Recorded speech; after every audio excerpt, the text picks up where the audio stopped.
അധ്യായം 10. അനന്തരം കർത്താവ് വേറെ 70 പേരെ നിയമിച്ചു. താൻ ചെല്ലുവാനുള്ള ഓരോ പട്ടണത്തിലേക്കും സ്ഥലത്തിലേക്കും അവരെ തനിക്ക് മുമ്പായി ഈരണ്ടായി അയച്ചു. അവരോട് പറഞ്ഞത്, കൊയ്ത്തു വളരെയുണ്ട് സത്യം, വേലക്കാരോ ചുരുക്കം.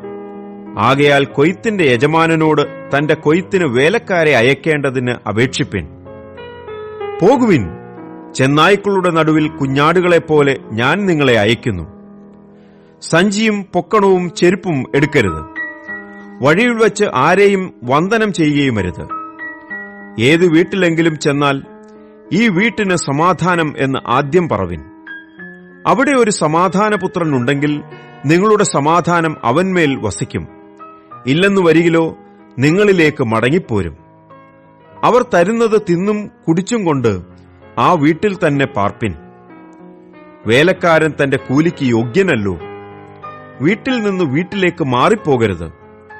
ഏത് പട്ടണത്തിലെങ്കിലും ചെന്നാൽ അവർ നിങ്ങളെ കൈക്കൊള്ളുന്നുവെങ്കിൽ നിങ്ങളുടെ മുമ്പിൽ വയ്ക്കുന്നത് ഭക്ഷിപ്പിൻ. അതിലെ രോഗികളെ സൗഖ്യമാക്കി, ദൈവരാജ്യം നിങ്ങൾക്ക് സമീപിച്ചു വന്നിരിക്കുന്നു എന്ന് അവരോട് പറവിൻ. ഏത് പട്ടണത്തിലെങ്കിലും ചെന്നാൽ അവർ നിങ്ങളെ കൈക്കൊള്ളുന്നില്ലെങ്കിൽ അതിന്റെ തെരുക്കളിൽ പോയി, നിങ്ങളുടെ പട്ടണത്തിൽ നിന്ന് ഞങ്ങളുടെ കാലിന് പറ്റിയ പൊടിയും ഞങ്ങൾ നിങ്ങൾക്ക് കുടഞ്ഞേച്ചു പോകുന്നു, എന്നാൽ ദൈവരാജ്യം സമീപിച്ചു വന്നിരിക്കുന്നുവെന്ന് അറിഞ്ഞുകൊള്ളുവിൻ എന്ന് പറവിൻ. ആ പട്ടണത്തെക്കാൾ സോദോമ്യർക്ക് ആ നാളിൽ സഹിക്കാവതാകും എന്ന് ഞാൻ നിങ്ങളോട് പറയുന്നു. കോരസീനെ, നിനക്കയ്യോ കഷ്ടം! ബേത്സയിദേ, നിനക്കയ്യോ കഷ്ടം!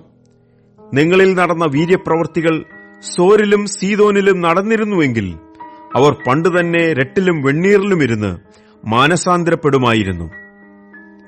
എന്നാൽ ന്യായവിധിയിൽ നിങ്ങളെക്കാൾ സോരിനും സീദോനും സഹിക്കാവതാകും.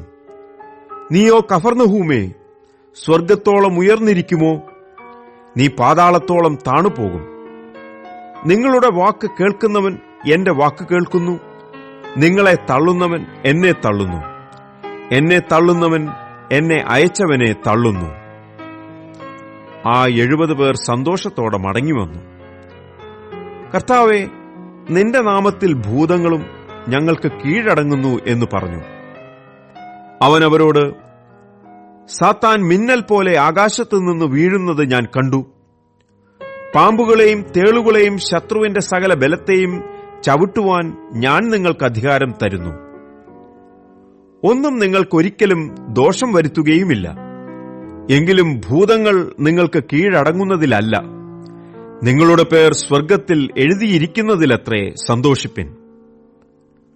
ആ നാഴികയിൽ അവൻ പരിശുദ്ധാത്മാവിൽ ആനന്ദിച്ചു പറഞ്ഞത്, പിതാവേ, സ്വർഗത്തിനും ഭൂമിക്കും കർത്താവായുള്ളോവേ, നീ ഇവ ജ്ഞാനികൾക്കും വിവേകികൾക്കും മറച്ച് ശിശുക്കൾക്ക് വെളിപ്പെടുത്തിയതുകൊണ്ട് ഞാൻ നിന്നെ വാഴ്ത്തുന്നു.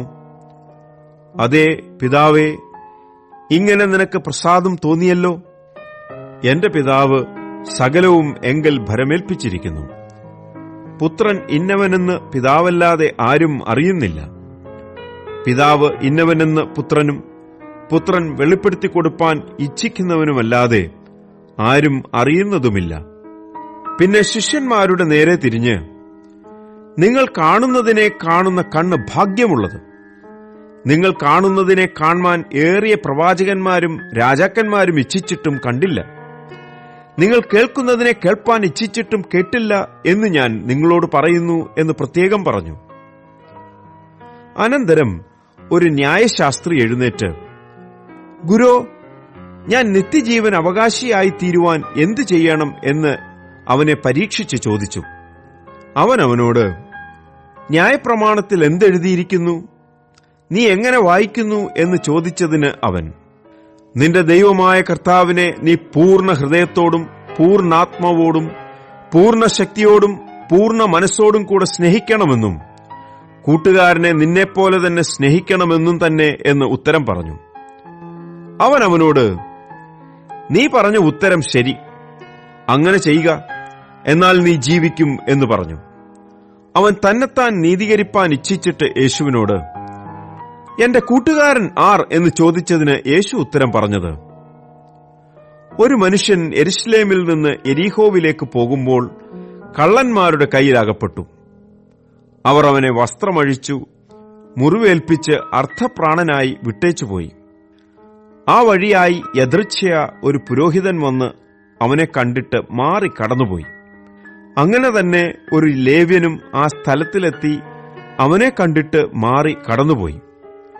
ഒരു ശമരിയക്കാരനോ വഴി പോകയിൽ അവന്റെ അടുക്കലെത്തി അവനെ കണ്ടിട്ട് മനസ്സലിഞ്ഞ് അരികെ ചെന്ന് എണ്ണയും വീഞ്ഞും പകർന്ന് അവന്റെ മുറിവുകളെ കെട്ടി അവനെ തന്റെ വാഹനത്തിൽ കയറ്റി വഴിയമ്പലത്തിലേക്ക് കൊണ്ടുപോയി രക്ഷ ചെയ്തു.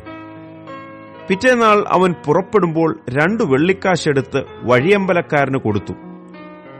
ഇവനെ രക്ഷ ചെയ്യണം, അധികം വല്ലതും ചെലവിട്ടാൽ ഞാൻ മടങ്ങി വരുമ്പോൾ തന്നുകൊള്ളാം എന്നവനോട് പറഞ്ഞു. കള്ളന്മാരുടെ കയ്യിൽ അകപ്പെട്ടവന് ഈ മൂവരിൽ ഏവൻ കൂട്ടുകാരനായി തീർന്നു എന്ന് നിനക്ക് തോന്നുന്നു? അവനോട് കരുണ കാണിച്ചവനെന്ന് അവൻ പറഞ്ഞു. യേശു അവനോട്, നീയും പോയി അങ്ങനെ തന്നെ ചെയ്യുക എന്ന് പറഞ്ഞു. പിന്നെ അവർ യാത്ര പോകയിൽ അവൻ ഒരു ഗ്രാമത്തിലെത്തി. മാർത്ത എന്നു പേരുള്ള ഒരു സ്ത്രീ അവനെ വീട്ടിൽ കൈക്കൊണ്ടു. അവൾക്ക് മറിയ എന്ന ഒരു സഹോദരിയുണ്ടായിരുന്നു. അവൾ കർത്താവിന്റെ കാൽക്കലിരുന്ന് അവന്റെ വചനം കേട്ടുകൊണ്ടിരുന്നു. മാർത്തയോ വളരെ ശുശ്രൂഷയാൽ കുഴങ്ങിയിട്ട് അടുക്ക വന്ന്, കർത്താവേ, എന്റെ സഹോദരി ശുശ്രൂഷയ്ക്ക് എന്നെ തനിച്ചു വിട്ടിരിക്കുന്നതിൽ നിനക്ക് വിചാരമില്ലയോ? എന്നെ സഹായിപ്പാൻ അവളോട് കൽപ്പിച്ചാലും എന്ന് പറഞ്ഞു. കർത്താവ് അവളോട്, മാർത്തയെ, മാർത്തയെ, നീ പലതിനെ ചൊല്ലി വിചാരപ്പെട്ടും മനം കലങ്ങിയുമിരിക്കുന്നു. എന്നാൽ അല്പമേ വേണ്ടൂ, അല്ല, ഒന്നു മതി. മറിയ നല്ല അംശം തിരഞ്ഞെടുത്തിരിക്കുന്നു, അതാരും അവളോട് അപഹരിക്കുകയുമില്ല.